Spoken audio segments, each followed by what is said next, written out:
বহুল আলোচিত Trump Putin শীর্ষ বৈঠক ঘিরে টানটান উত্তেজনা বিশ্বজুড়ে। সবার প্রশ্ন, মার্কিন প্রেসিডেন্ট ডোনাল্ড ট্রাম্প কি পারবেন রুশ প্রেসিডেন্ট ভ্লাদিমির পুতিনকে থামাতে? থামবে কি ইউক্রেন যুদ্ধ? অবশ্য বৈঠকের আগেই ট্রাম্প জানিয়েছেন, দীর্ঘ বৈঠক নয়, 2-3 মিনিট কথা বললেই তিনি বুঝে যাবেন কোন দিকে এগোচ্ছে আলাপ। যুক্তরাষ্ট্রের আলাস্কায় এই বৈঠকে বসার আগে হোয়াইট হাউসে সাংবাদিকদের সাথে কথা বলেন ট্রাম্প। বৈঠক সফল হবে বলে আশা তার। 2 minutes, 3 minutes, 4 minutes, or 5 minutes, like we tend to find out. পুতিনের সঙ্গে দুর্দান্ত একটি বৈঠক হতে যাচ্ছে।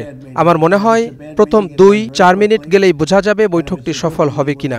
যদি ভালো বৈঠক না হয় তবে এটা খুব দ্রুত শেষ হবে, আর এটা যদি আসলেই ফলপ্রসূ হয় তবে তার মাধ্যমে ইউক্রেন এবং রাশিয়া দুদেশের জন্য সুন্দর ভবিষ্যৎ নির্মাণ করবে। পুতিনের সঙ্গে বৈঠকে কি হতে পারে সে সম্পর্কেও ধারণা দেন তিনি। প্রেসিডেন্ট পুতিনের সঙ্গে বৈঠকটি ভালো কিছু বয়ে আনবে বলে আমি আশা করছি। তবে এর চেয়ে গুরুত্বপূর্ণ হলো পরের বৈঠকটি, যেখানে আমার সঙ্গে থাকবেন রাশিয়া ও ইউক্রেন দুই দেশের প্রেসিডেন্ট। কয়েকজন ইউরোপিয়ান নেতাও থাকবেন। কি ঘটতে যাচ্ছে তা দেখার জন্য অপেক্ষা করছি আমরা। আমার মনে হয় পুতিন ও জেলেনস্কি দুজনই শান্তি প্রতিষ্ঠায় বড় অবদান রাখবেন। এই সংবাদ সম্মেলনে নিজের ক্রেডিট দাবি করতেও ভুল করেননি ট্রাম্প। বলেন, তিনি প্রেসিডেন্ট না হলে পরিস্থিতি আরো ভয়াবহ হতো।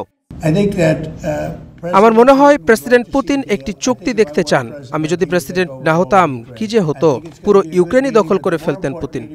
এদিকে ট্রাম্প পুতিনের বৈঠকের আগে যুক্তরাজ্য সফর করেছেন ইউক্রেনের প্রেসিডেন্ট ভলোদিমির জেলেনস্কি। দেশটির প্রধানমন্ত্রী কিয়ার স্টারমারের সাথে খোলামেলা আলাপ করতেও দেখা যায় তাকে। HROV star news.